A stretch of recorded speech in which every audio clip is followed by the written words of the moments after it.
Blessings, blessings, blessings to everyone.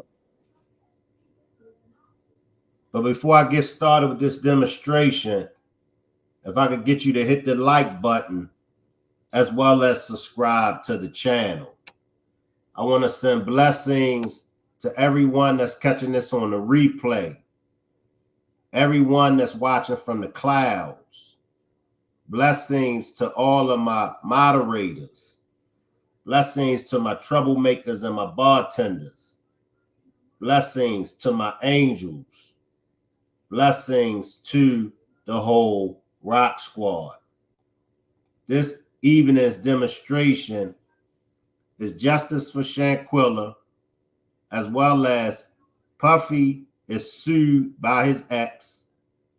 Charleston White says karma isn't real.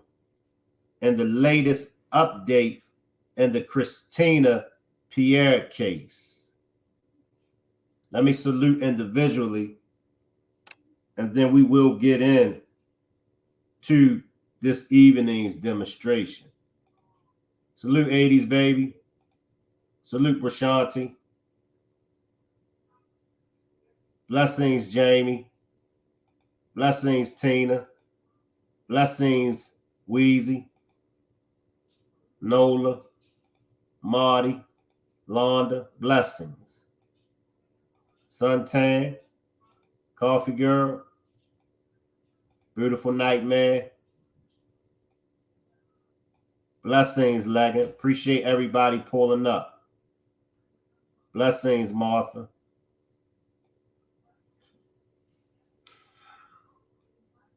Blessings, Squeak. Blessings, Lady Hawk. Charlene, blessings. Blessings to everyone. So let's start with the Christina Pierre. Also, if you would like to support the channel, the Cash App is $ERICMCINT.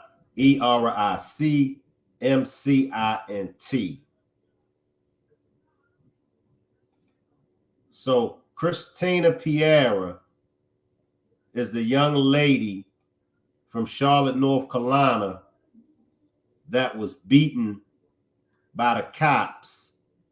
Let me run this news clip, y'all. The Charlotte Mecklenburg police chief responded to a viral video showing police repeatedly punching a person they're trying to restrain. We're going to show you that video, and you may find it difficult to watch. The encounter you're about to see happened yesterday afternoon. The video shows several officers around a person who is on the ground. One officer is seen throwing multiple punches. Police say before the camera was rolling, the woman punched an officer in the face and began resisting arrest. Now, investigators say officers confronted her because she was smoking marijuana in public. They say she refused arrest and ignored multiple commands to stop resisting. Chief Johnny Jennings issued a statement today saying, quote, "I never want to see an officer, much less one of my own, involved in a situation like this.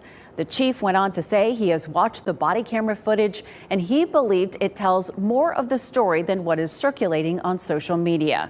Chief Jennings is asking the court to grant release of that video for the public to see. We do have a witness. We do have a witness in this case. Actually, the lady that you all see in the gray, she was on WBAL TV news in Charlotte, and her account of the event that took place is the opposite of what the police chief is saying.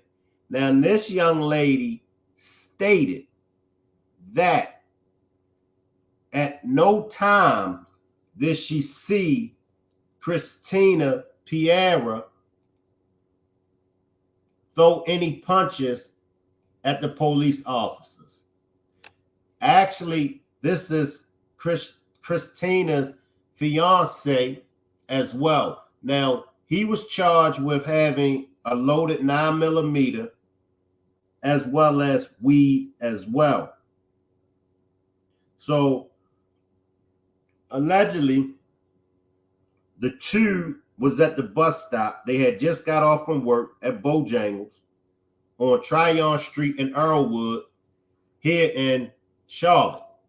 So apparently they were on the bus stop smoking weed.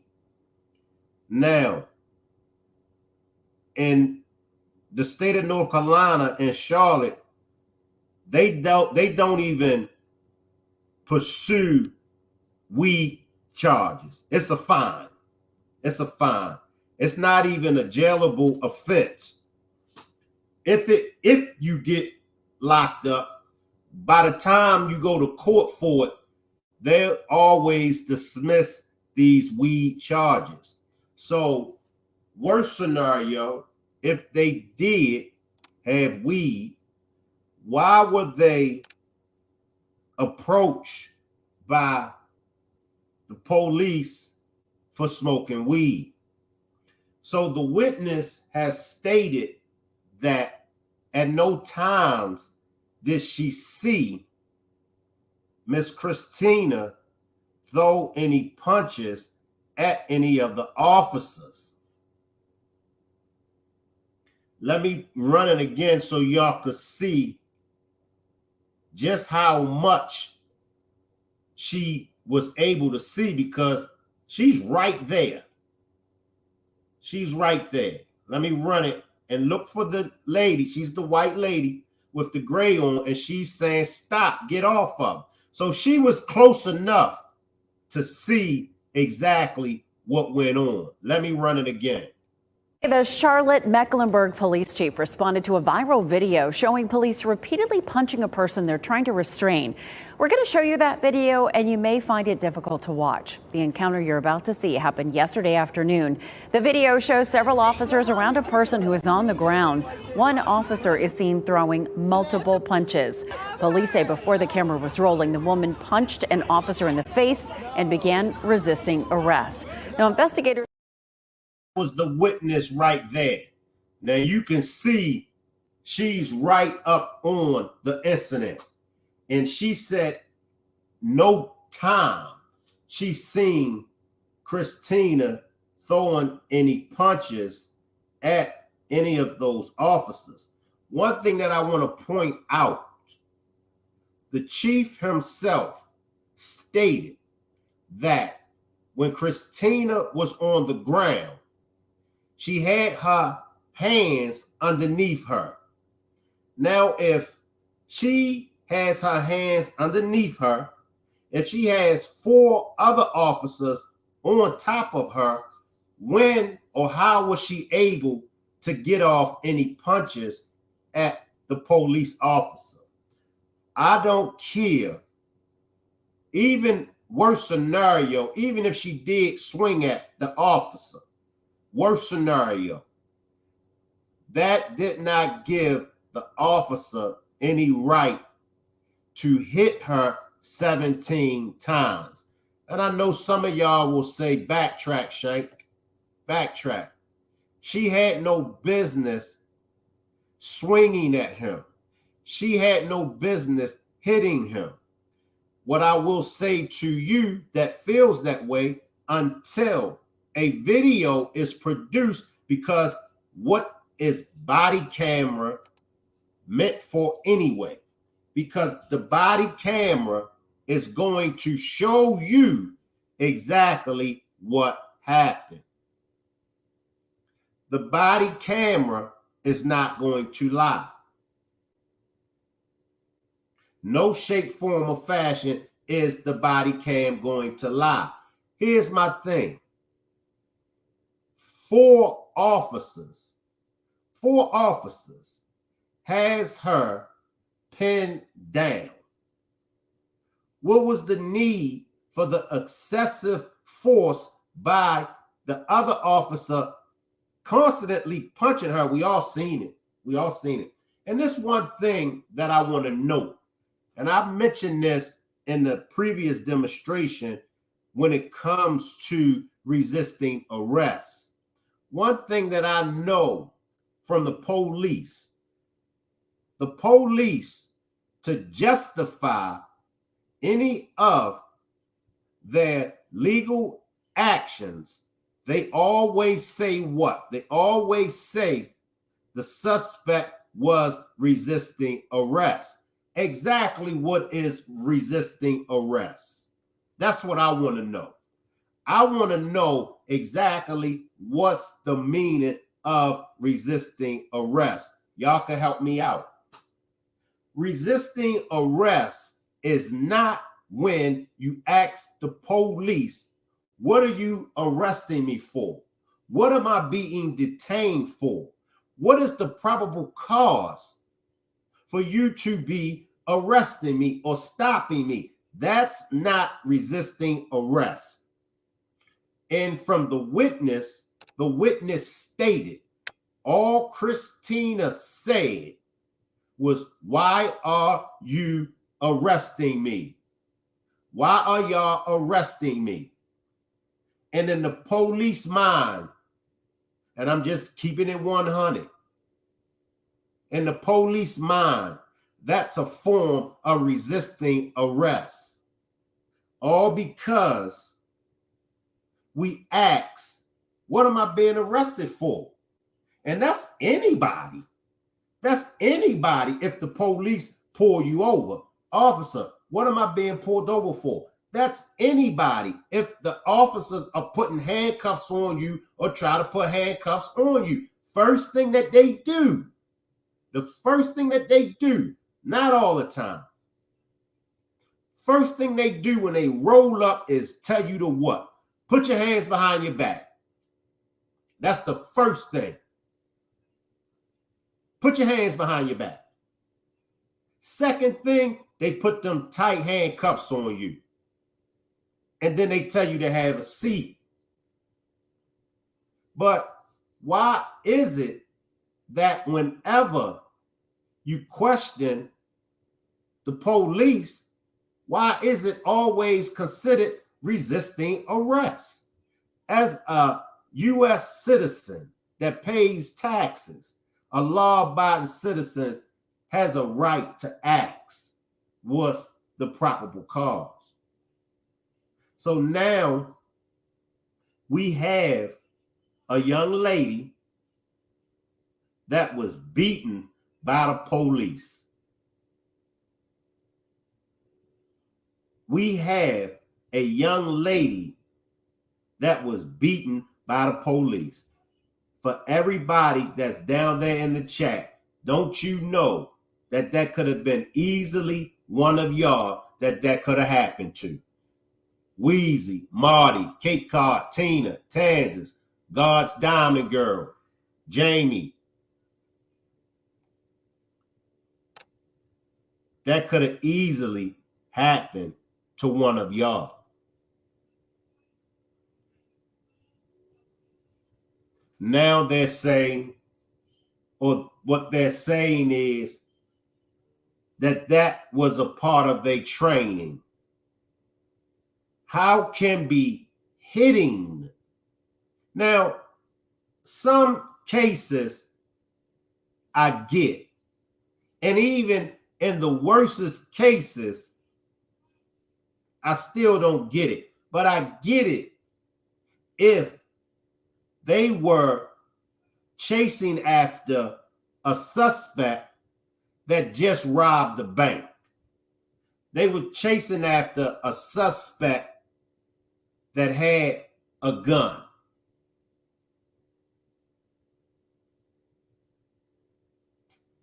One thing lead to another. The officer strikes the suspect to get the gun out the hand, however it may be. Or either if the suspect is fighting the cop, okay, your natural reflex. We all got natural reflex. If you hit me, I'm gonna probably hit you back. But we have a witness that saw everything. And this witness, let me find it. Let me find it, y'all. This witness has stated all Christina said, all Christina done was asked, why am I being arrested? Let me play some of this news clip for y'all. Let me get my Bluetooth. Let me get my Bluetooth.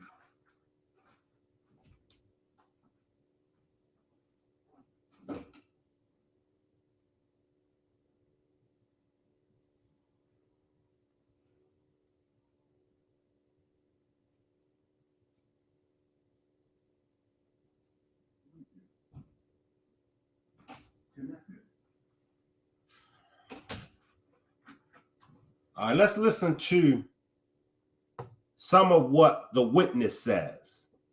Now we got a witness. We got a witness.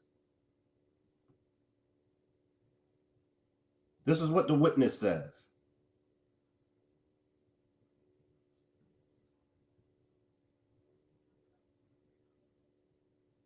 Wrong. Right is right, wrong is wrong. And it was wrong. Officers arrested Christina Pierce and her fiance near a Bojangles in Charlotte, where they had just left work. The video of the incident has prompted now an internal investigation. In the past 30 minutes, CNPD released some new information. Channel 9's Hannah Getz is joining us live with that newest information. And Scott, the woman at the center of this case, Christina Pierre, has injuries to her face, and the question has been how exactly they got there. Now, in the last 30 minutes, CNPD released a statement saying an officer did indeed strike Pierre in the face, but it was after Pierre struck him in the face multiple times. And they say that was before what you've seen in the video when Pierre is on the ground. Now, meanwhile, today I sat down with a woman who told me she witnessed the entire thing. She didn't want to show her face on camera, but told me she believes she witnessed an injustice. I'm hollering, quit kicking her, quit hitting her, stop this. Please stop. This witness, going by Donna, says she is the woman in white shown off to the side of this viral video of CNPD officers making an arrest. What is going through your mind now? How something could have possibly gone that far, that quick, gotten out of control that fast. Donna says she witnessed what the video didn't capture. She said she was on her lunch break in the Bojangles parking lot when she saw two CNPD officers approach Christina Pierre and her fiance, Anthony Lee, smoking what police said was marijuana at a bus stop. She says she saw one officer grab Lee and the other try to grab Pierre. She kept saying, please tell me what I've done wrong. Why are you arresting me? And he would never answer her. Donna tells me it's when Pierre pulled away from the officer that the first punch was thrown. He balled his fist up and he hit her square in the face. She hit the ground. He sat on top of her, and that's where he stayed as the other officer was sitting on the other gentleman. We obtained these photos of a bruise on Pierre's face. We asked CNPD Police Chief Johnny Jennings about this in a news conference Wednesday. He says the first responding officer's body camera was knocked off during the exchange. Right. The first police officer body cam was knocked off during the exchange. Exactly. You see how they're trying to cover it up. Yes, Marty, she was there. Let me play the clip so you can see. She's the lady with the white sweater on. The Charlotte Mecklenburg police chief responded to a viral video showing police repeatedly punching a person they're trying to restrain.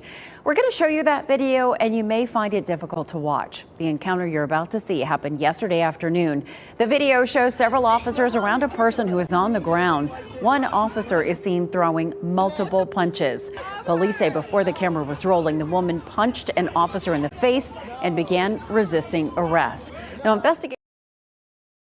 That lady that y'all saw in the white sweater, that's the witness whom y'all heard speak on the incident. That's the witness. And you heard it out of her own mouth.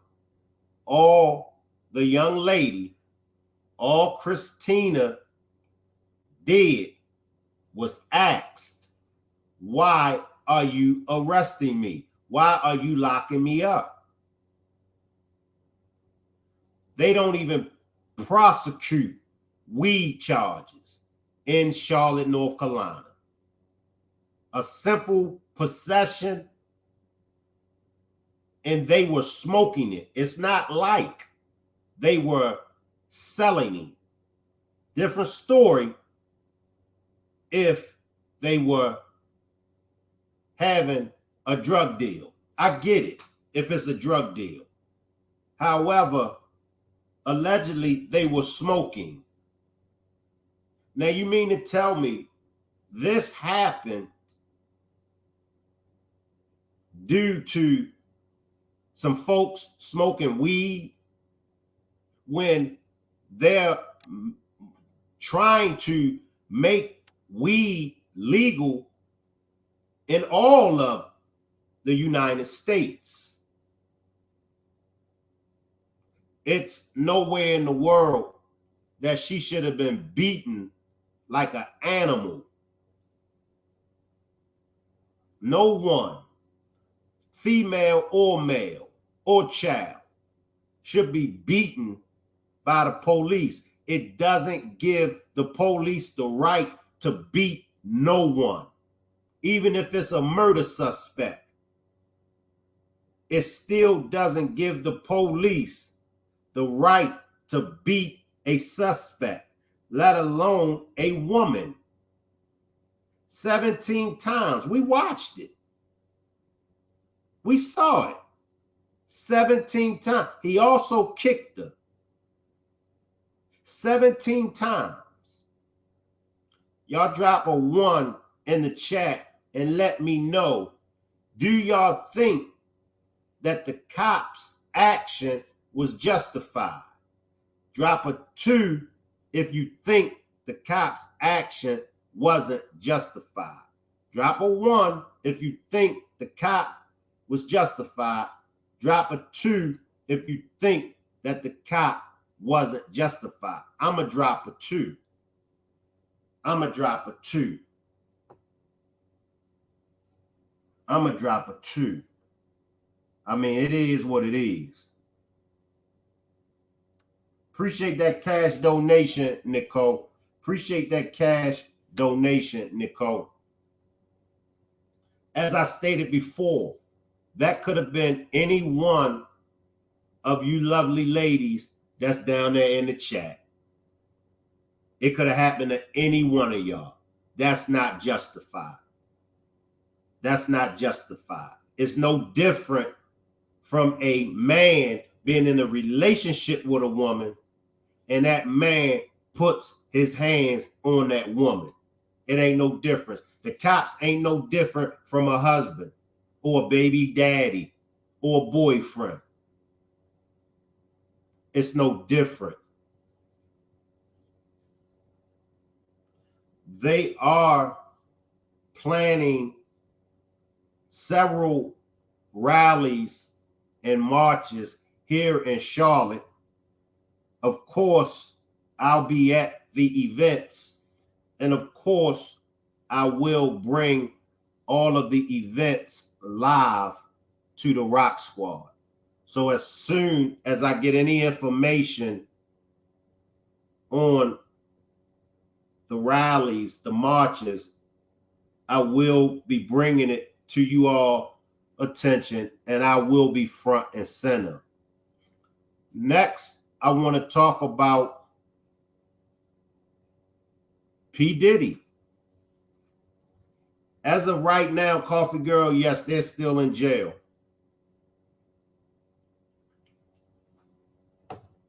Seems like P. Diddy then got himself into some trouble. P. Diddy has gotten himself in some trouble, y'all.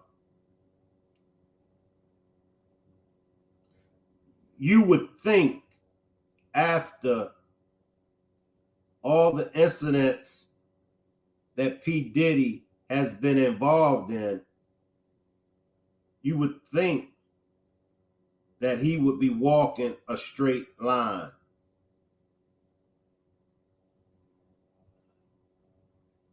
You would think that he would be walking a straight line. Now, P. Diddy is being accused. So it says Sean Combs is accused by Cassie of rape and years of abuse. Wow, P. Diddy. Sean Diddy Combs accused of rape and abuse in lawsuit filed by former girlfriend Casey Ventura. Producer and musician Sean Combs was sued in federal court in New York City on Thursday by his former girlfriend Cassandra Ventura, who alleges she was raped and subjected to years of repeated physical and other abuses by Combs. The complaint obtained by CNN alleges Combs lured Miss Ventura into an ostentatious, fast-paced, and drug-filled lifestyle and into a romantic relationship with him. Within 2 years of the pair meeting in 2005 or 2006 and Combs signing Ventura to his record label, Bad Boys Records, soon after. Man, y'all haven't learned from R. Kelly. And it's no disrespect to R. Kelly, because I don't believe that R. Kelly was guilty of everything that they say he was guilty of. But I still believe R. Kelly is guilty of some things. I just don't think he's guilty of everything. But haven't y'all learned from R. Kelly? This type of behavior catches up to you. It says, Ventura claims in the suit that Combs exerted his power and influence over her throughout the course of their professional and romantic relationship. According to the complaint, she was 19 when they met and Combs was 37, and their business relationship lasted until 2019. Fellas, man, leave them young girls alone, man. If you not going to do right by any woman, young, middle age, or old, if you're not going to do right by these women, leave them alone. Y'all, let me explain something to y'all. Y'all give pimping a bad name. Y'all make it bad. Y'all make it hard for real pimps. Y'all give the game a bad name. This ain't got nothing to do with pimping. This ain't got nothing to do with being a man. This just a fool. Only a fool Only a fool would misuse. Only a fool would abuse a woman. Only a fool. And since y'all love taking the pimping terminology and using it in a square relationship, or y'all love taking the pimping terminology and using it, that's a simp. Anytime that you got to force a woman to do something against her will, anytime you got to rape a woman, anytime you got to take advantage of a woman that's younger than you, that's a simp. That ain't got nothing to do with pimping. Now, I respect true pimping. I respect real pimps, because true pimping is all about finesse. Now, I'm sure y'all seen the movies that Hollywood produced, and I'm sure y'all think that pimps beat on women and force them to do that. Nah. That's guerrilla pimping. But y'all giving the game a bad name. Now, you was 37 and she was 19. I mean, let's chop it up. A 19-year-old woman, especially meeting Puff Daddy. I mean, come on.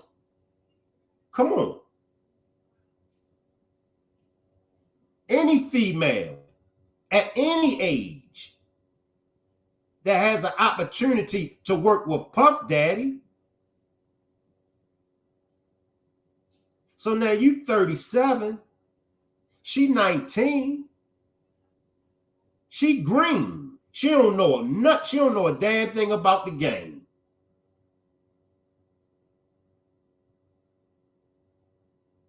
She see Puff Daddy.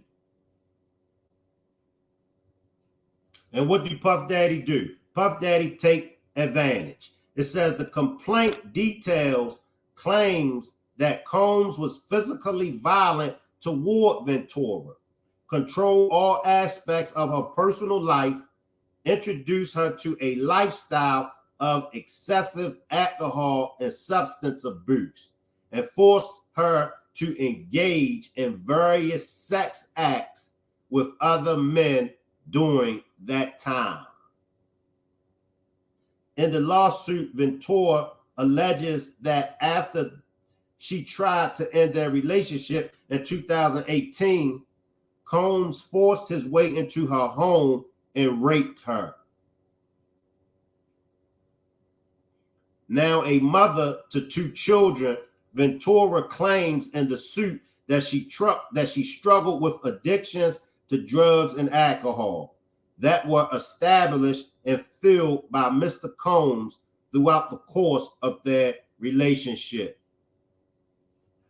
The complaint states that Ventura still suffers from immense emotional distress and that at one point checked into an inpatient rehabilitation center after having suicidal thoughts she linked to abuse. After years in silence and darkness, I am finally ready to tell my story and to speak up on behalf of myself for the benefit of other women who faced violence and abuse in their relationships. With the expiration of New York's Adult Survivors Act fast approaching, it became clear that this was an opportunity to speak up about the trauma I have experienced and that I will be recovering from the rest of my life. Now, of course, there are always two sides of every story, and then there's the truth. So P. Diddy does have a right to defend himself. So we don't know the full story. We're only hearing one side. She says, Ben Brafman, attorney for Combs, said in a statement emailed to CNN, Mr. Combs denies these offensive and outrageous allegations. The statement continued, for the past 6 months, Mr. Combs has been subjected to Miss Ventura's persistent demand of $30 million under the threat of writing a damaging book about their relationship, which was, I can't pronounce it, rejected as blatant blackmail. Despite withdrawing her initial threat, Miss Ventura has now resorted to filing a lawsuit riddled with baseless and outrageous lies, aiming to tarnish Mr. Combs' reputation and seeking a payday.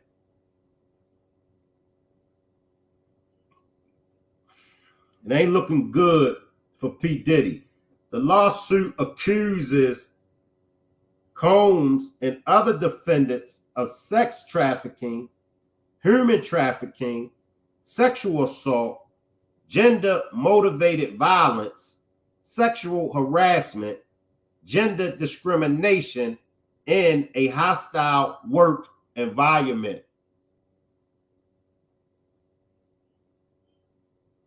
Wow, P. Diddy.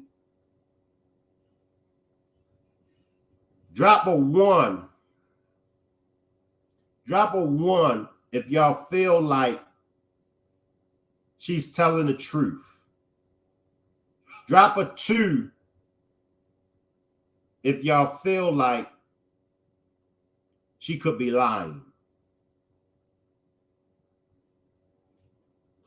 Drop a 2 if you feel like she could be lying. Drop a 1 if you feel like she could be telling the truth. God's Diamond and Beautiful B feels like she's telling the truth. Nicole Carter feels like she could be telling the truth. Heather Hill feels like she could be telling the truth. Kate Carr, Miss Groovy says, didn't Usher mom say the same thing about the drugs and stuff? Yeah. Correct.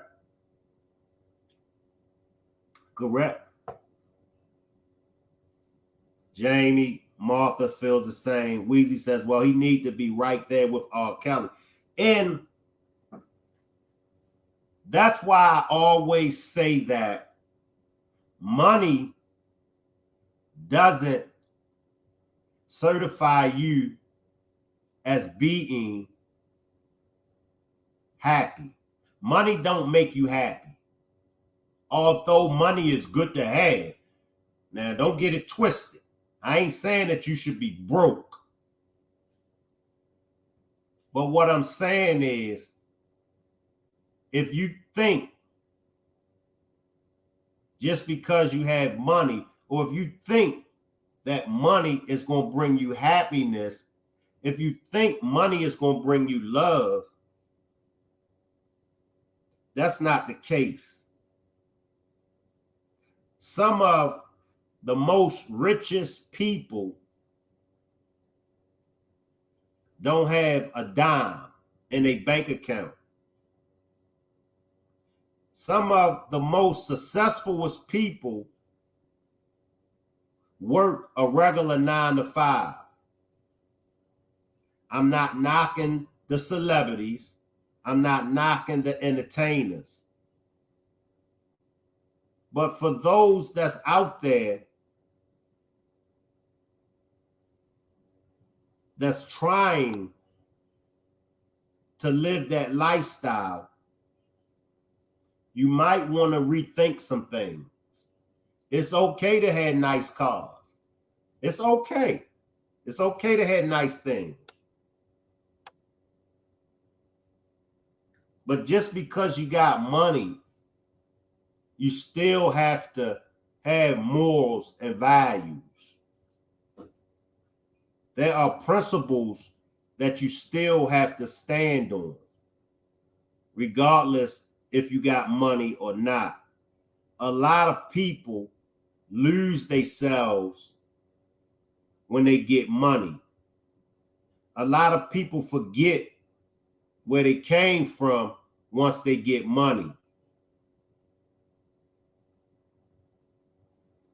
And that's something that we can't forget. Like I said, I like money. There's nothing wrong with having money. There's nothing wrong with working hard to get money. I don't want nobody to be discouraged and think that you should just be poor. But I'm just putting certain situations in front of you. If you're going to be a fool with money, chances are you might not want to go down that road. Chances are you might not want to go down that road of being a fool with money. When you getting this money, when you live in this lifestyle, you got to make better decisions. You got to make better decisions. I know temptation is hard, fellas. I know it's hard. But in P. Diddy's situation, P. Diddy, you done been there and done that. I'm sure you done had women that we all dream about having. I'm sure you had them by the dozen. So I just don't get it. I don't get it. And maybe it's not meant for me to get. I want to move on to Charleston White. And I don't know if everybody is familiar with Charleston White. Charleston White, I was the first person to feature Charleston White in a movie. Let me see if I got anything uploaded of Charleston White. Charleston White says, karma isn't real. And it made me question. Because he gave a good, let me see if I got Charleston White anyway. He gave a good reason on why he feels as though karma isn't real. Y'all give me a minute to get to it, and I'm going to play it. And I want y'all to let me know, how do y'all feel about what Charleston White says about karma not being real? I think this is a good subject for us to chop it up, because this could go either way. It could go either way, because you know we was raised, and I'm always one to talk about karma. But have y'all ever thought, what if it isn't a such thing as karma? Drop a 1 if you think karma isn't real. Drop a 2 if you think karma is real. But I'm going to play some of what Charleston White has to say. And like I said, he touched off on it. He gave a legitimate Bluetooth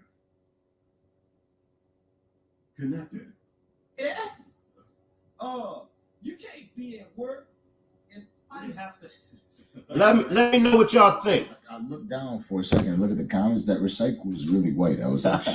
So think about the movie American Gangster, homie. Nigga, all them police were mad at that white cop for being honest. Right. Nobody trusted him because he was honest. Nobody likes the honest guy when we doing wrong. Nice guy spit his last. Come on, homie. Nobody likes the guy on the job who does the job by the book, does the job by the rule. When he come around, nigga, we all, come on now. Yeah. Here you go. Come on, homie. Damn. Because I would love to say that it's possible to make it to the top by following the rules and not fucking nobody over and not stealing and cheating and doing all this, but nobody shit be panning out. It's like you gotta be a little dirty. You gotta be willing to. They told us, it ain't what you know, it's who you know. The people didn't get to the top because they worked hard. They knew somebody that helped them get to the top, that opened the door for them.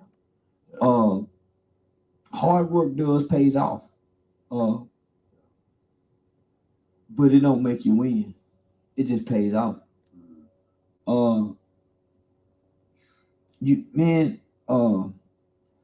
gotta kind of do something extra. You gotta. The way I've learned to understand it is, at the very least, you gotta understand the rules of engagement. So even if you choose not to be a dirty person or break the rules, you gotta know what rules they're playing with, so you don't not susceptible to it. You gotta learn to lie even when you tell the truth to make it at the top. Correct. Right. Homie, being an honest person is gonna derail you. Unfortunately. You can't say to your woman, I think you lying. Yeah. You can't say to your woman when she say she is beautiful. You can't say, baby, do you think I'm fat in this dress? Yeah, baby, you look fat in that dress.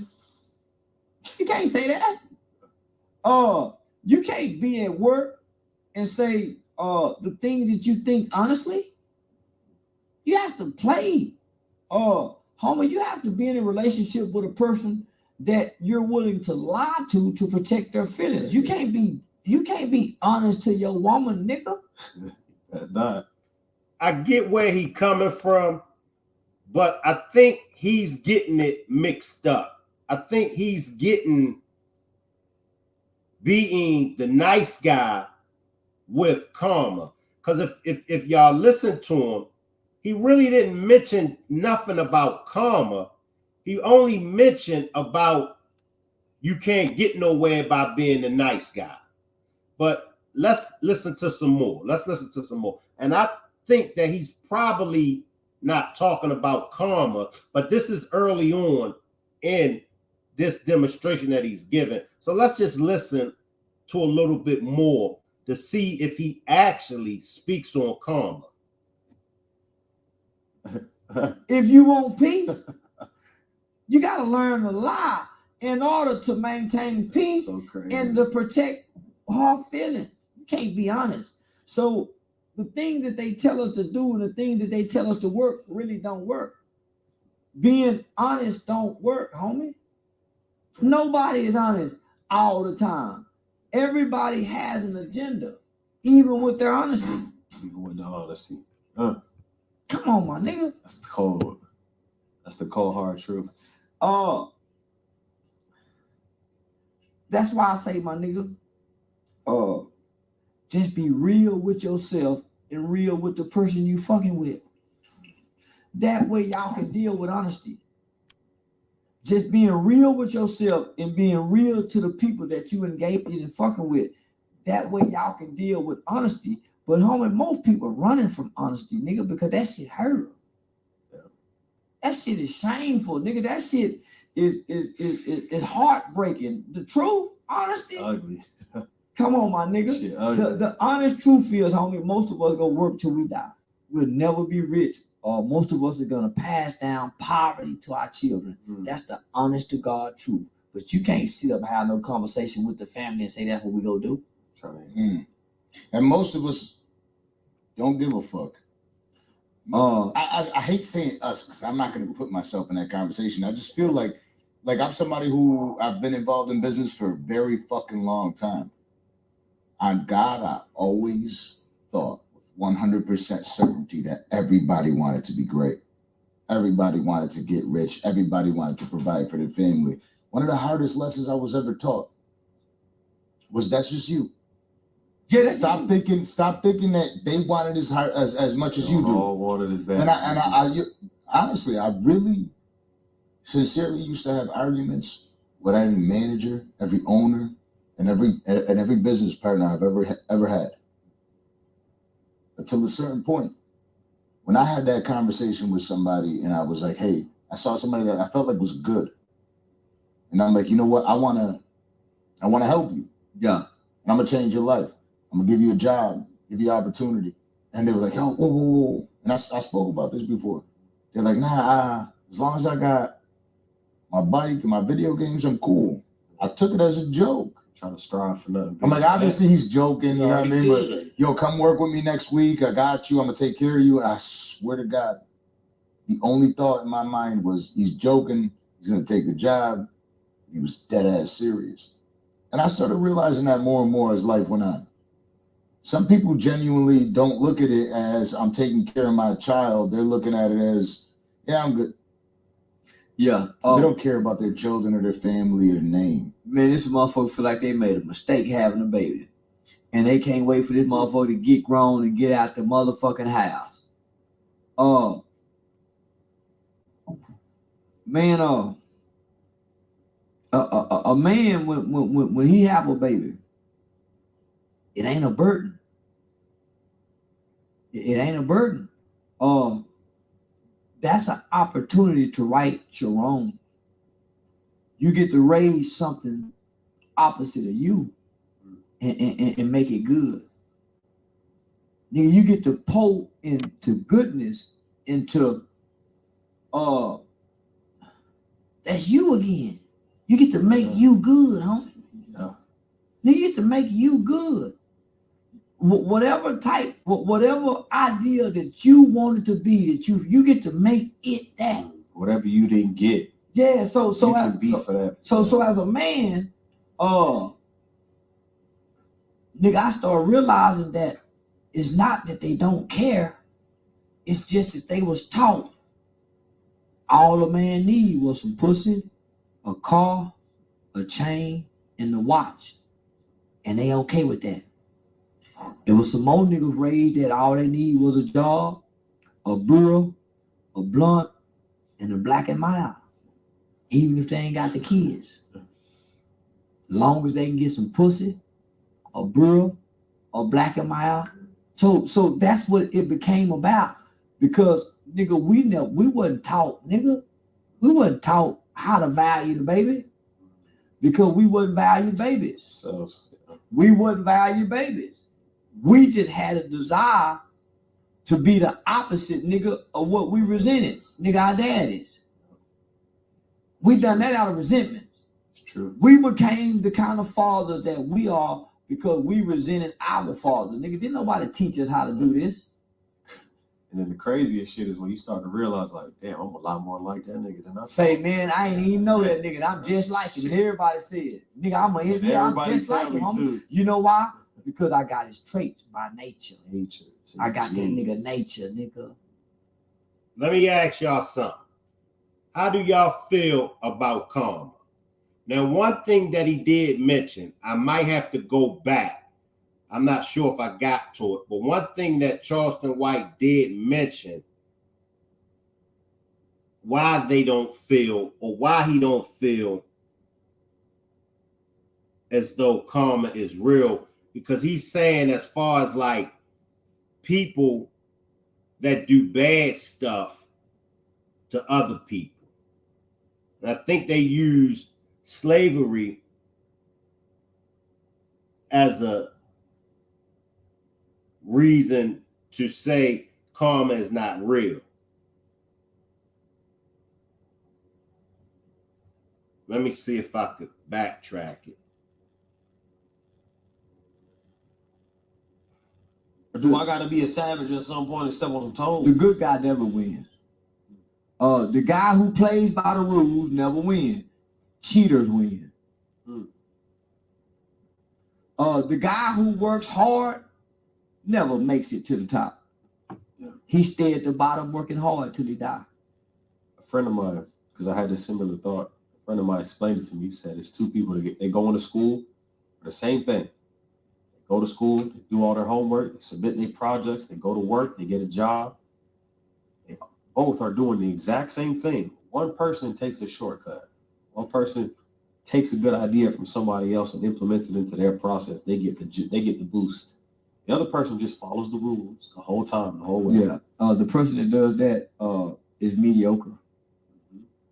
Like luster, mediocre performance.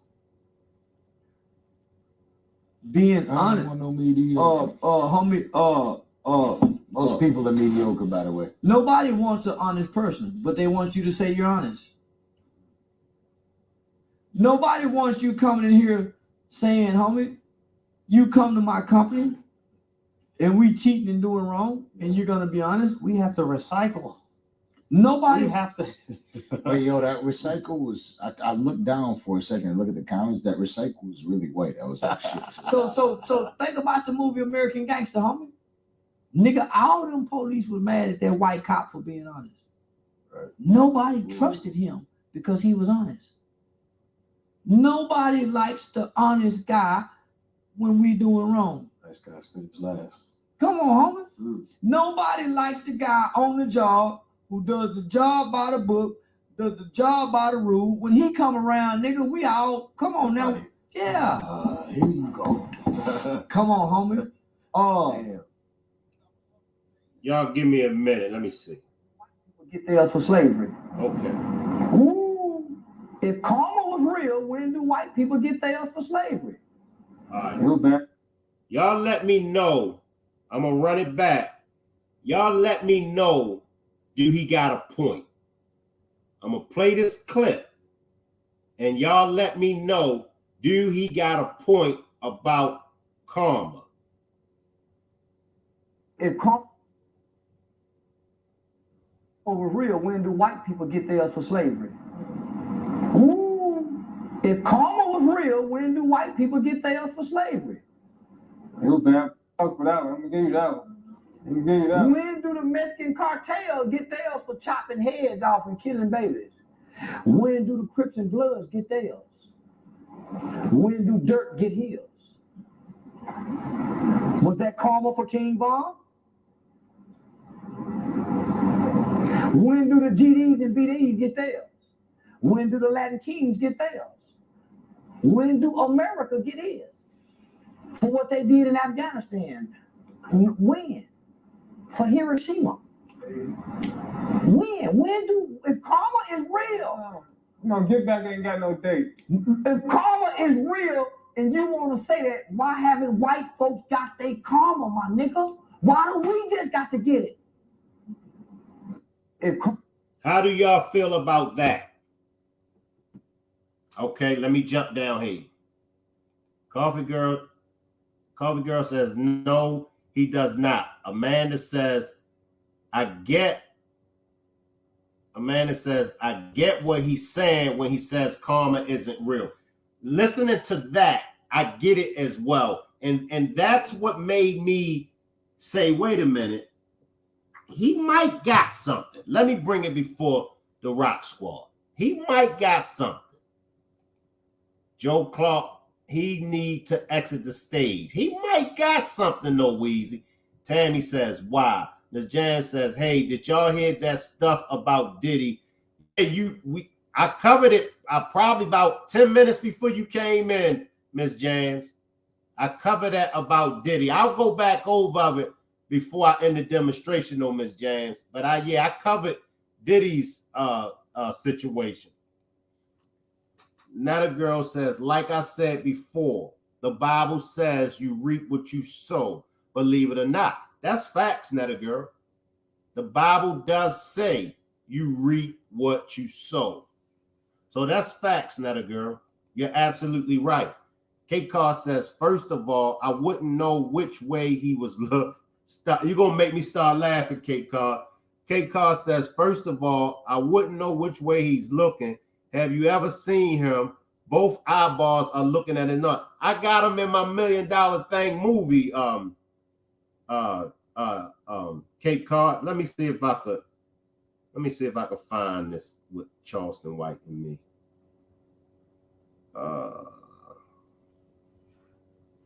Lanice says we can't put a time frame on karma. That's true. That's true. Let me see what I could come up with, y'all.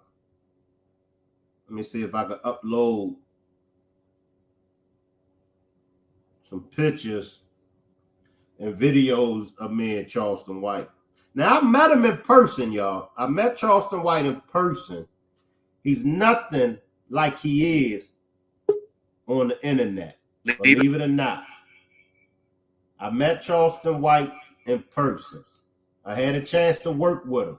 He's nothing like he is on social media. He does not have anything. He is wanting revenge, and vengeance is not ours. Get over it. True, true. Where are the prostitutes that was involved? I'll come back to that one. Galatians 6, verse 7 and 8. Tell that dude running his mouth to read. You're right. Sometimes can't be dealt fast enough. True. No, he should read the whole chapter. Blessings, Mel. I see you down there, Mel. Blessings. Let me see if I can upload some pictures and stuff with me and Charleston White. Let me see.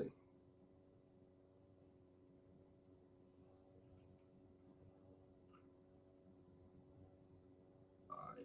I got a picture. Let me see.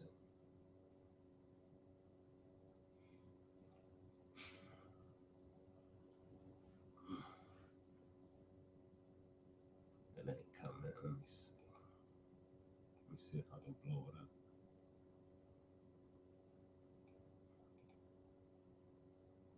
So if y'all can see that, that's me and Charleston White. We was on the movie set of my movie, $1 Million Thing. Let me see what else I can get with him.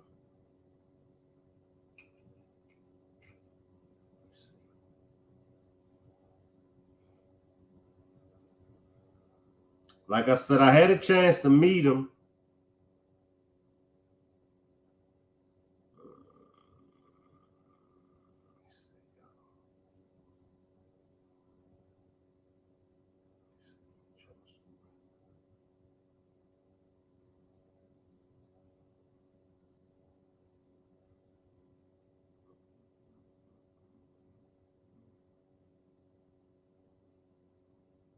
He actually done a 45-minute demonstration about me.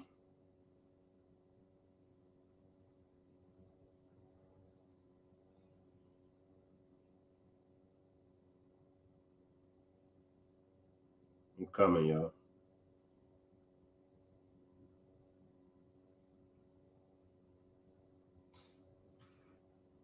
I'll do another demonstration and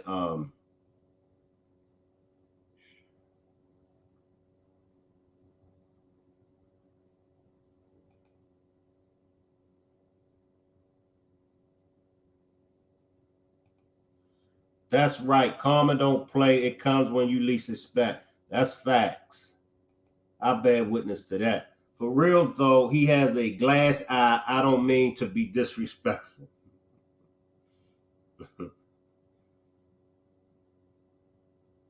Like I said, I had a chance to meet Charleston White. I had a chance to work with him.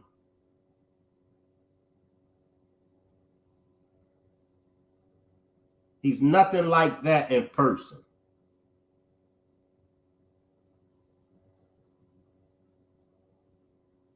He's nothing like that in person.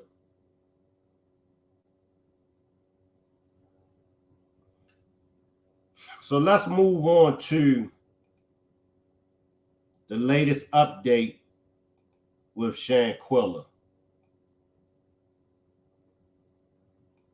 I'm going to take a break and then come back, and we're going to chop it up about Shanquella. Shanquella Robinson family, my condolences to you. How the fuck you watch your best friend being abused? You yelling fight back stupid when you knew she would lose, cause y'all motherfuckers spiked her booze. Now tell the truth, seen the video, she couldn't move. How the fuck you let a bitch break her spine with a towel on and no shoes? Fake love, this is the shit that we gotta go through. It's premeditated, you niggas ain't do it local. And US don't pick up on it. Send they asses back to Mexico where they left the body. Go get the fucking warrants, everybody going down. The cameraman that sucker punching all them other motherfuckers standing around. This story got me tight. We out here killing our own like we ain't already fighting for our fucking life. Or do the crime, pay the price.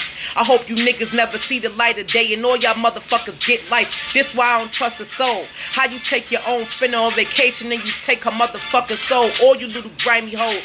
Keep that same energy when you in Mexico fighting to keep your hiney hole.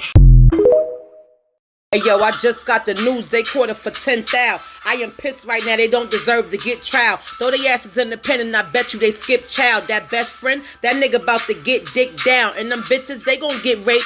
Cause I don't really give a fuck about no evidence. We already seen the tape, so why the family gotta wait? I want they ass dead or alive, and I don't give a fuck what it gotta take. This a problem of the state. Them niggas killed Shanquella, left the body, then came back to the United States. I think her mother got a case. And nah, money ain't gonna fix the situation, but it's comfort when it's in the bank. I'm probably out of place, but when that shit hit home, we all get on social media and touch base. Jealousy's a part of hate. She let her guard down, paid for the Airbnb just to party with a snake. All the motherfuckers fake, cause they ain't come to have fun on no vacation. They was planning Quilla death date. R.I.P. to Shanquella Robinson. I'ma let this story go on and on and on until y'all catch them motherfuckers. We not playing with y'all. This a everybody situation. Justice for Shanquella Robinson. Make sure y'all are hashtagging her name on your Facebook as well as Instagram. And if you have pictures of her, it also would help if you posted some pictures of Shanquella. Justice is definitely coming.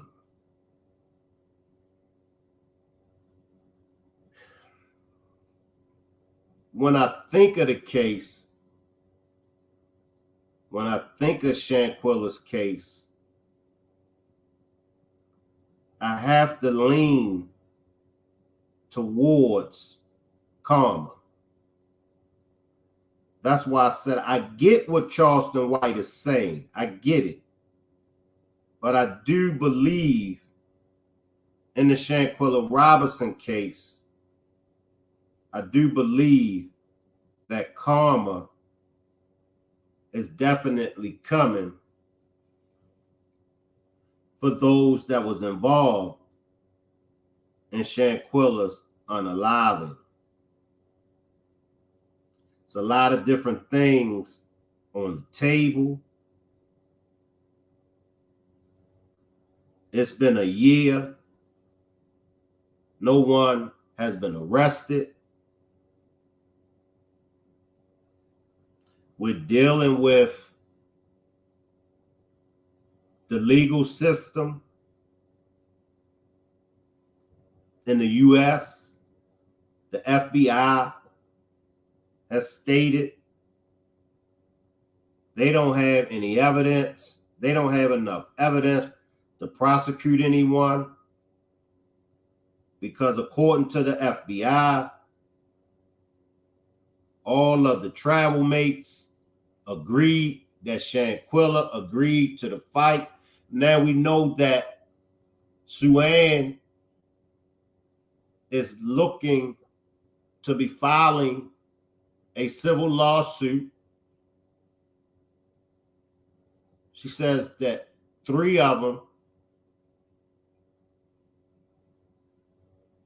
lied under omission.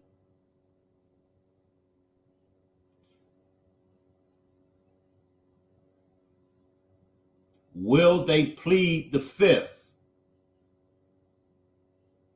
Will they plead the 5th in this civil suit?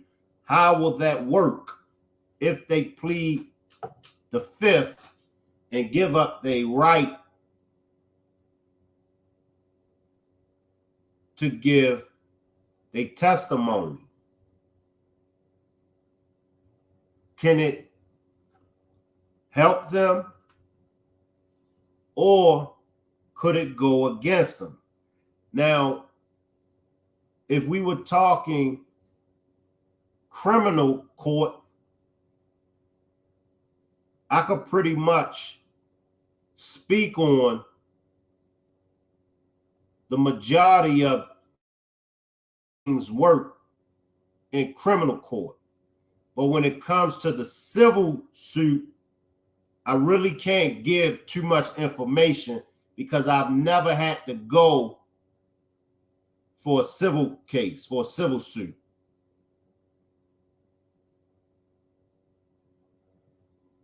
But we do have the attorney for the Rock Squad, Coffee Girl. She could pretty much give y'all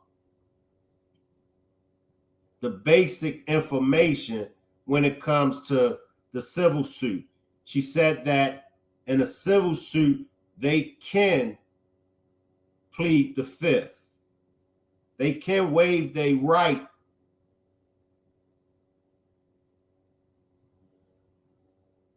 to take the stand. Do y'all think, and Coffee Girl, you could pretty much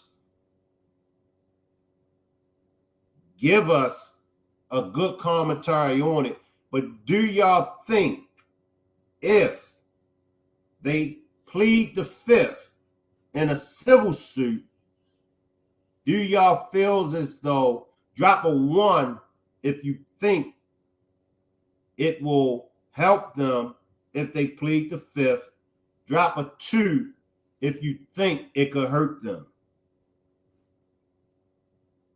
Drop a 1 if you think if they plead the fifth, it would help them. Drop a 2 if you think it would hurt them. Squeak thinks that it would hurt them if they plead the fifth. Like I said, Jamie, Netta Girl feels as though it would hurt him. Mel feels as though it would hurt him. Like I said, I don't know too much when it comes to the civil suit as far as in that court. Mel and Sabrina feels like it would hurt him. Lanice feels like it could go either way. Because Miss Groovy feels like it would hurt him. Because I'm sure that they knows that time is running out. Charleston feels it could hurt him. That's the one thing that I like about Sue-Ann. Sue-Ann always has a plan. And if you've been studying her moves from the beginning, she always, every time one door is closed, she always finds another door to go through. Coffee Girl says it will hurt as far as a civil suit, but it will stop them from telling on themselves for a criminal case. Appreciate that, Coffee Girl. Appreciate that. Appreciate that. But as I stated, when it comes to Sue-Ann, every time one door is shut or closed, she always finds another door to go through.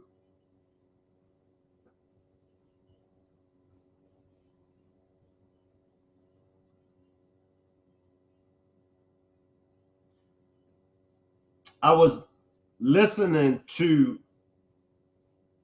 the video that Nazia made. And in my opinion, Nazia was,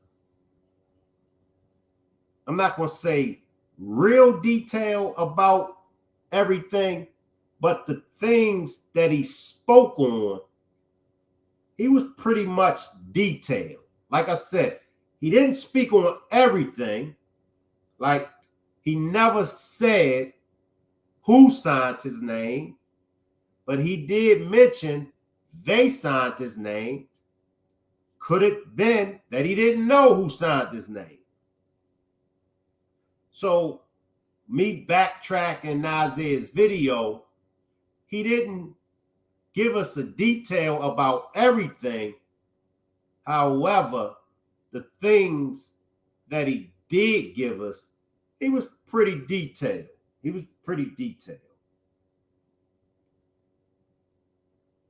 He let us know about the doctor. They said a man doctor was coming, but a female doctor showed up. He spoke about the marble floors and he spoke about the villa. He spoke about the condition that Shanquella was in. He said that the maid found her slouched over. Now, that could have been what they told him. Some people feel as though he was only going off of what they told him. But he did mention that the maid, the service worker, found her slouched over. He also mentioned that Shanquella was still alive. She was just unresponsive. So now, if the service worker says that she was already gone, and if we believe the service worker, then that would mean Nazia was lying. Somebody's lying. Somebody's lying. Either Nazia is lying or either the service worker is lying. But he was pretty much detailed with what he did give us. He was pretty much detailed.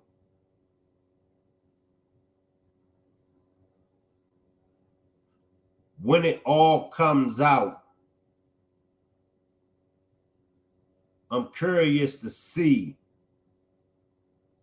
was Nazia 100 truthful? And what he didn't give us,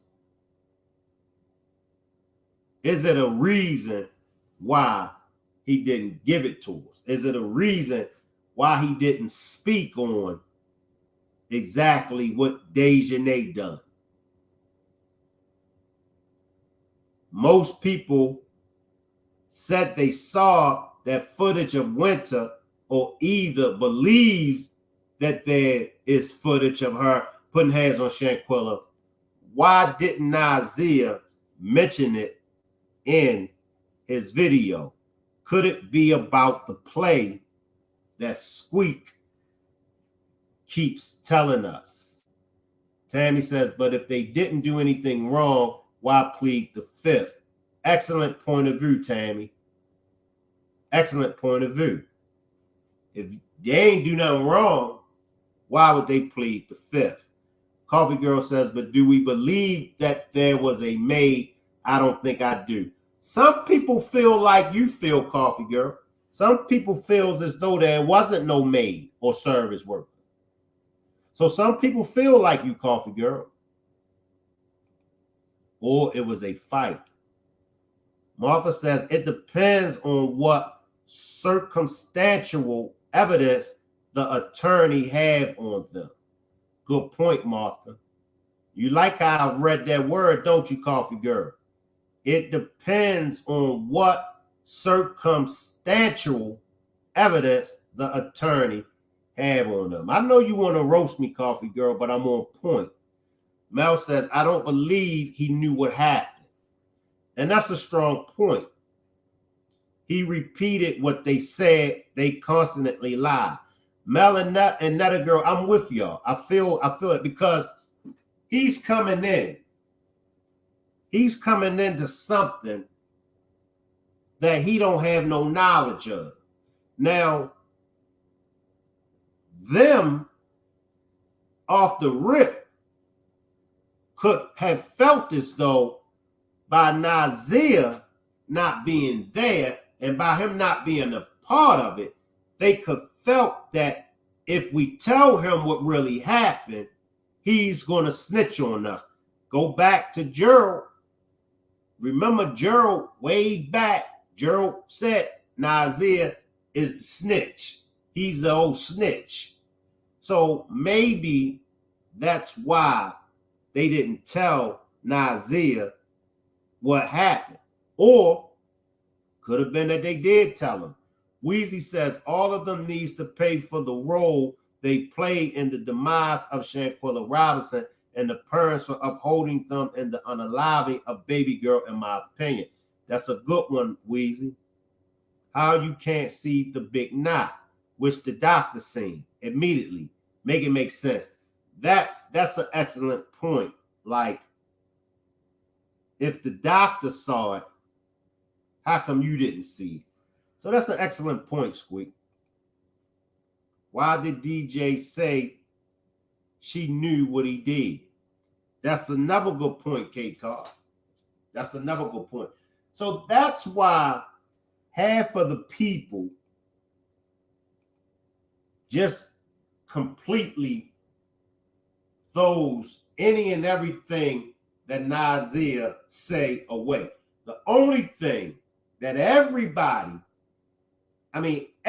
even the ones that hate Nazir's guts, even they have to admit that Nazir was right when he said it's deeper than what we know. Martha says he also said he wasn't there on Friday, and he mentioned they made up alibis on Friday. That's a good one. That's another good one, Martha. Shank, it's time out for roasting your vocabulary. That has gotten old. I am still going to make fun of your bald head and shanky legs, though. That's what I am here for. You can't make fun of my vocabulary no more because I pronounce the words correctly, because y'all are starting to spell the words correctly. Unlike before, y'all was misspelling the words, and that's why I was having problems with pronouncing the words. Mel says, I think he did see the knot, and that was his way of telling it. Good point, Mel. Blessings, brown sugar. Blessings, brown sugar. Let me check my email. I just got something on the email.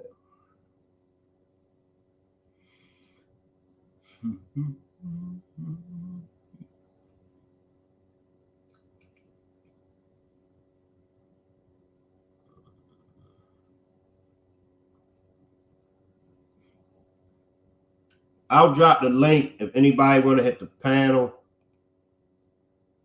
I wasn't planning on keeping y'all long. So if anybody want to hit the panel and speak on Shanquella, if y'all want to speak on Puffy getting sued by his ex, Charleston White says karma isn't real, or Christina Pierre, feel free to hit the link. If not, I'm not going to keep y'all long.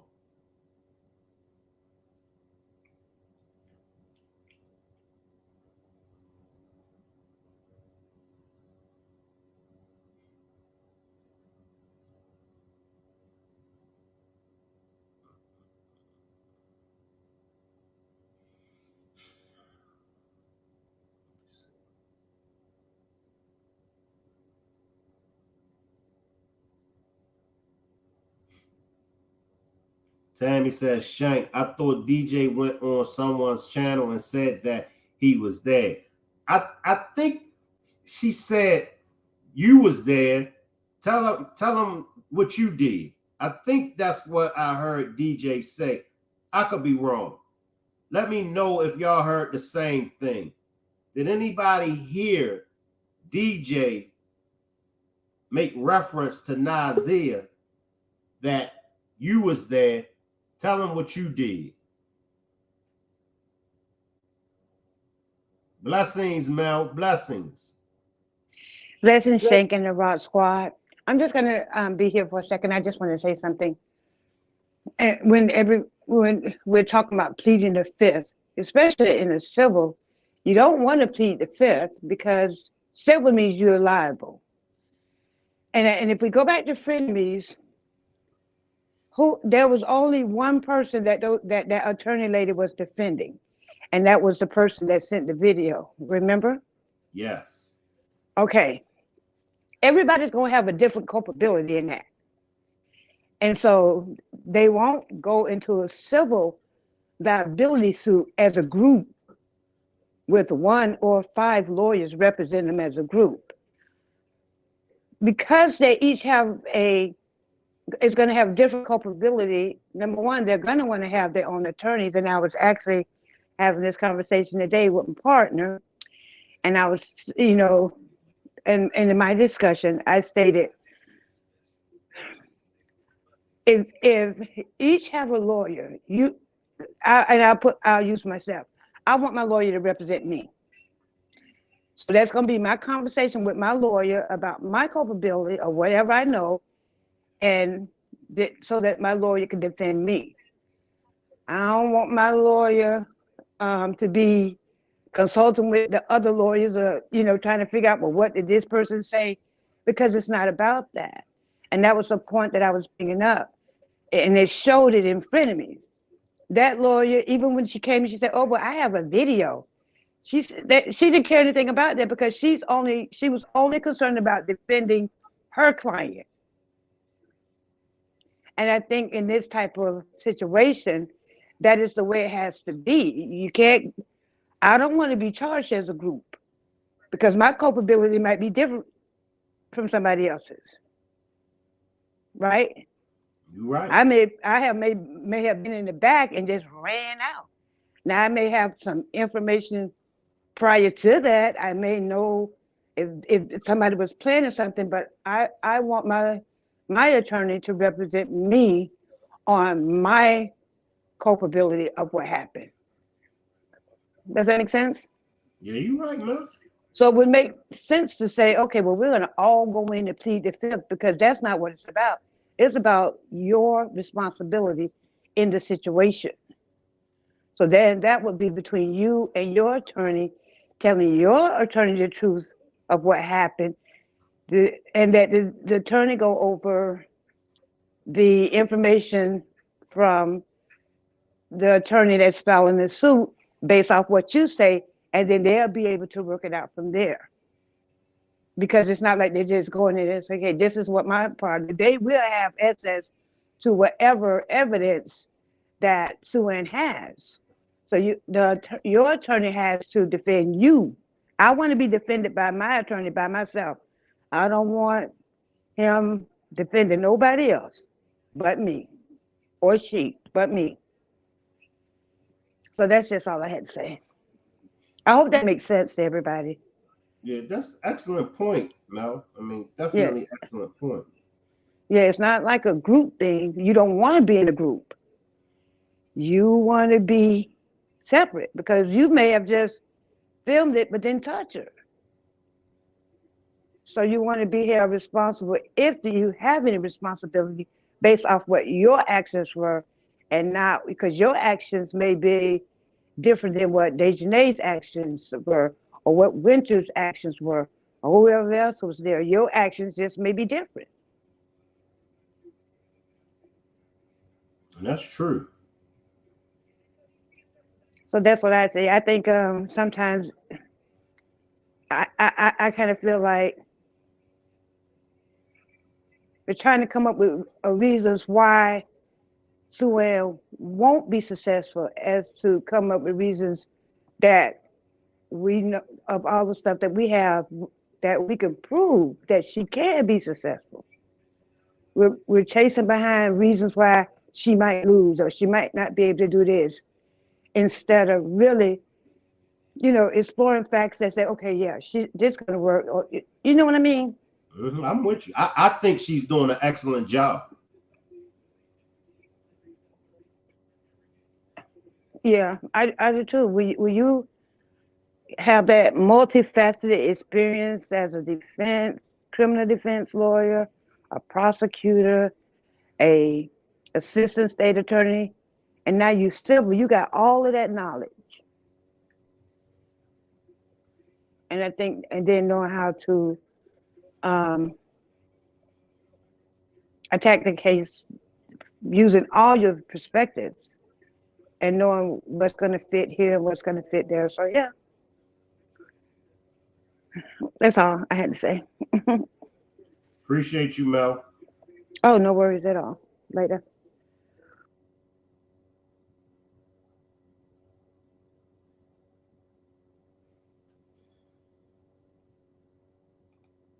Coffee Girl says, but lawyers do consult with other attorneys.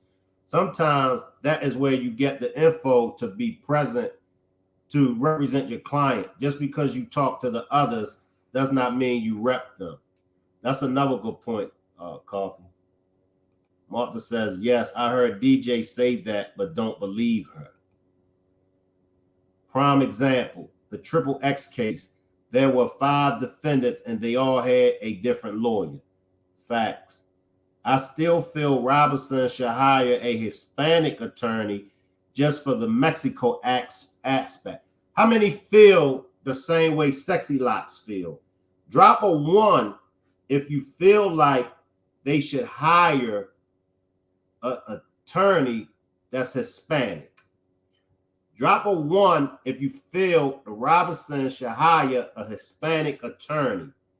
Drop a 2 if you feel like it ain't going to make a difference. I want to know how y'all feel. Miss Kate feels like they should hire a Hispanic attorney. Brown Sugar says, is it possible for the family's attorney to file a lawsuit against Mexico Police Department for their careless act by allowing the suspects to leave and tampering with evidence by withholding information? I'm not sure about that, Sexy Locks. I'm not sure about that, Brown Sugar, my bad. I was asking about Diddy because then y'all was talking about Yeah, I spoke on that earlier. I'll read, before we close out, I'll read the situation with Diddy for those that just pulled up. Would there have to be evidence that is excluded because it is civil versus criminal? Not sure, Cape Cod.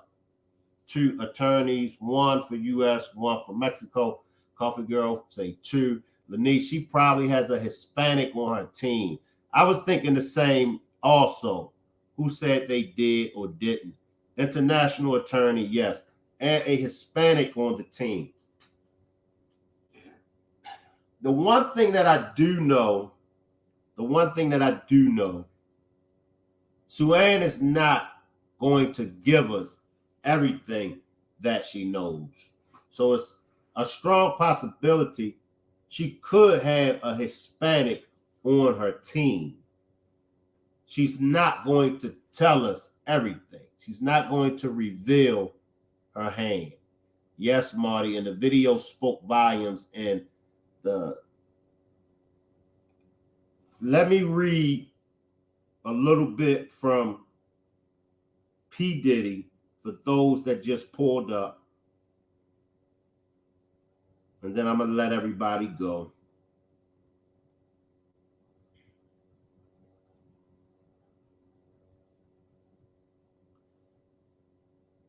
Producer and musician Sean Combs was sued in federal court in New York City on Thursday by his former girlfriend, Cassandra Ventura, who alleges she was raped and subjected to years of repeated physical and other abuses by Combs. The complaint obtained by CNN alleges Combs lured Miss Ventura into an astonished, fast-paced, and drug-filled lifestyle and into a romantic relationship with him. Within 2 years of the pair meeting in 2005 or 2006, and Combs signing Ventura to his record label. Ventura claims in the suit that Combs exerted his power and influence over her throughout the course of their professional and romantic relationship, According to the complaint, she was 19 when they met and Combs was 37. The complaint details claims that Combs was physically violent toward Ventura, controlled all aspects of her personal life, introduced her to a lifestyle of excessive alcohol and substance abuse, and forced her to engage in various sex acts with other men during that time. In the lawsuit, Ventura alleges that after she tried to end their relationship in 2018, Combs forced his way into her home and raped her. Now a mother to 2 children, Ventura claims in the suit that she struggled with addictions to drugs and alcohol that were established and filled by Mr. Combs throughout the course of their relationship.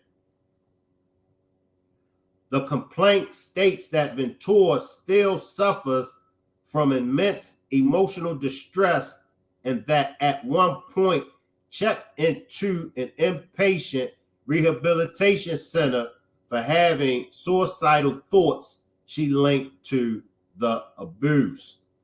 So P. Diddy was 37 years old and Cassie was 19 years old when they met. She's saying allegedly that P. Diddy, after she broke up with him, he broke in her house, bust down her house and raped her. She also said he introduced her into drugs and alcohol and even forced her to have sex with other men. With the expiration of New York's Adult Survivors Act fast approaching, it became clear that this was an opportunity to speak up about the trauma I have experienced and that I will be recovering from for the rest of my life. The statement continued. For the past 6 months, Mr. Combs has been subjected to Miss Ventura's persistent demand of $30 million under the threat of writing a damaging book about their relationship, which was rejected as blatant blackball. Despite withdrawing her initial threat, Miss Ventura has now resorted to filing a lawsuit riddled with baseless and outrageous lies, aiming to tarnish Mr. Combs' reputation and seeking a payday. As I stated before, there are always 2 sides to every story. And then there's the truth. I appreciate everybody for pulling up. If you haven't already subscribed to the backup channel, Zena has dropped the link to the backup channel. Make sure you subscribe to the backup channel. I appreciate everybody that sent cash donations.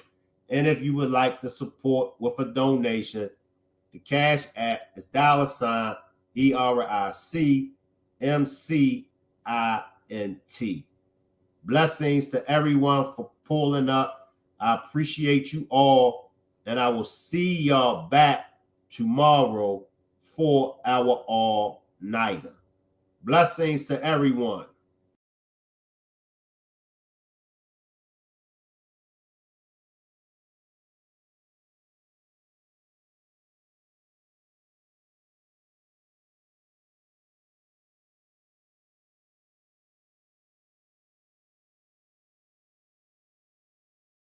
You put your hand on my friend. Put your hand on my friend. Then I'm gonna beat the dog at you. And the first thing I thought about, say, throw her in that water. And that's what I did. I'm gonna see if you can swim, Becky. And when I threw Becky in that water, I bet you Becky got back out and I had to go back at Becky. Because you came back out the water. I finna throw it back in again because my friend, one of the boys on the boat said, tell me don't do it no more. But I thank everybody who was on that crew with us. I thank y'all. I appreciate y'all. I love y'all. And I'm glad everybody's safe. I'm glad everybody's good. I'm glad everybody out of jail. Because I don't understand them. The police trying to arrest our black people. How you going to arrest the black folk when the white folk came down here and doing this drama? Arrest them. They the one came down here with that smoke. But they thought that smoke was going to stay. But baby, they came to some fire. We going to give you some fire. We going to put them hands on you, baby. I'm about this life. I've been about this life. I've been about this life ever since I was young. My mama fought. What you think we get it from? My mama. What you think my girls them get it from? My son get it from? They mama. But she lucky. She got lucky that when I throw her in that water, she knew how to swim. But if I knew she didn't know how to swim, I would throw her back in that water again. But man, Liz, I don't care about you firing me. I don't care about nothing, baby. I don't been fired before. I don't care about no job like that. I get jobs every other day. I don't care. But what I'm not going to do, it was pissing me off. But to be on that riverboat that day, that to see these white folk put their hands on Damon Dane, man, that was uncalled for. You don't put your hands on nobody. You should have moved that boat when that boy told you to move that boat. And then all these people jumping on him. All these black folks sitting up there. Y'all sitting up there watching him get beat instead of coming down there and helping your brother. And after he failed, man, that would really scare me because I lost a son. I lost a grandson. I know how to feel to lose a child. And I was glad that they didn't take his life. And this lady who on this riverboat, she didn't give a damn. All she was caring about her job, my job. I run this boat. I don't give a damn about you run this boat. Think about other folks' life. You worry about this boat. You ain't worry about how we died a day or tomorrow. You ain't call nobody. You ain't call none person. Ask them if they're dead or alive. Y'all thinking about is making money and having stuff for y'all sell. Long as you can do for other folks, they don't care about you. They don't care what you go through. Long as you can do whatever you do for anybody.